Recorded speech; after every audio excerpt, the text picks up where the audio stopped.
Hi everyone, my name's John Hopper. I'm currently rebuilding this MGB Roadster with my son. Some of you can see that this is not a standard MGB Roadster. This one's actually being built to current FIA Appendix K regulations. So the plan with this is to race this in a few of the historic championships. But I'm actually finding along the way that there are certain things or certain top tips, shall I say, that you could use, that we're picking up whilst building this, that you could use probably on your standard road cars across your MGB platforms. So I thought that I'd build a few YouTube videos to help some of you guys along the way, as I feel that sharing this information across the community might actually help and save a few people a lot of time. So my MGB Roadster is one of the earlier versions. So as I said earlier, it's a 1965. So that means that the rear axle on this car is the Banjo type. So if any of you are unsure which is the Banjo type, then I'll show you which one that is. So as you can see from the workshop manual here, this is the Banjo axle, where you've got a floated axle that's the older shape, so it's got a rounded shape where the differential fits in. But one of the biggest challenges that we've come across in the past, and what I found rebuilding this car, is getting this bolt, i.e. the end bolt that holds the rear bearings on the axle, tightened up onto the end of the axle shaft. This bolt here is a very strange bolt, and I'll introduce it in a moment, but the tightness and the torque setting for that there is usually between 150 to 180 pounds per foot, or foot-pound should I say. So if you look at this on the car itself, this is it here. So we have the hub on the outside of the car, on the outside of the axle should I say. Obviously the bearings have already been pressed into this hub, and this bolt here, this nut should I say, is quite a challenge to tighten up. I'll explain why in a moment, and what tools that we've used to do that. Okay, and what I haven't done at the moment is I haven't pulled over the lips of this retaining lock nut area just yet, and I'll explain why in a second. So here's the actual nut that goes onto the axle and holds the hub and the bearings in place. One of the challenges with this nut is that this has 8 sides. 1, 2, 3, 4, 5, 6, 7, 8. Now a standard nut, or as a standard bolt here, as you can see, they actually have 6 sides. So if I zoom in, look, 1, 2, 3, 4, 5, 6. And the same with this bolt here, that has 6 sides as well. So conventional sockets and spanners, if you like, don't actually fit this nut very, very well.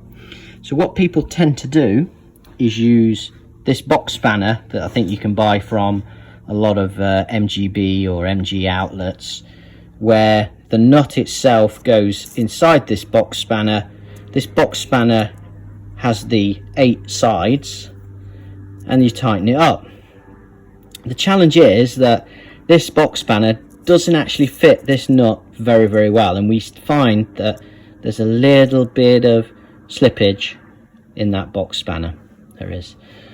So what we actually had made up, and we had an engineer made this little tool up, was just perfect for the job.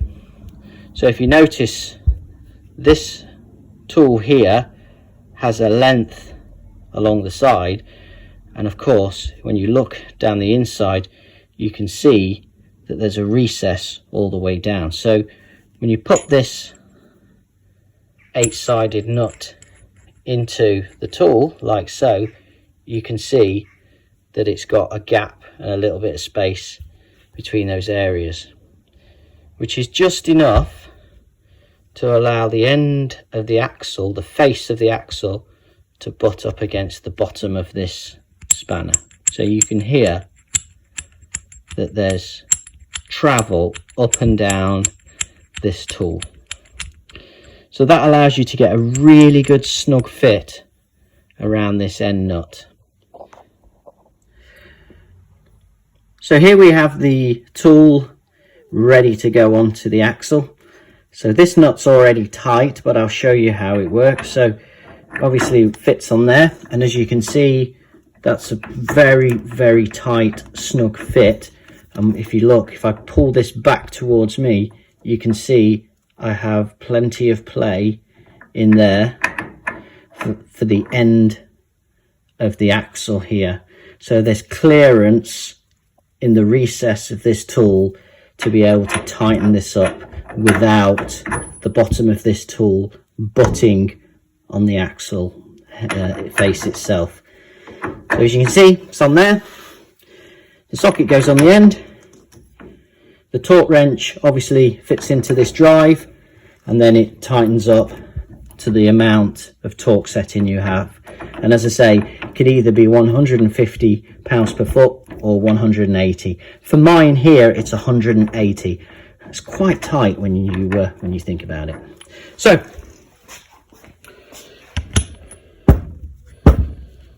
that's the tool we use. As I say, we did used to use the box spanner. We just found that it wasn't quite tightening this nut up enough, and we'd see this nut start to work its way loose. And unfortunately, at some of the races, we've seen this come off with the half shaft, which has unfortunately wrecked a few of our axles. But since we started tightening them up with this tool, it seemed to have worked fine. I think for some of you on your road cars, don't think you'll have as much force or pressure going through the axles, but as I say, this is a worthy tool that you could have made up to do the job. Okay, well look, thanks very much for taking the time to listen to the video. If you have any comments or anything, please feel free to leave it in the comments section below.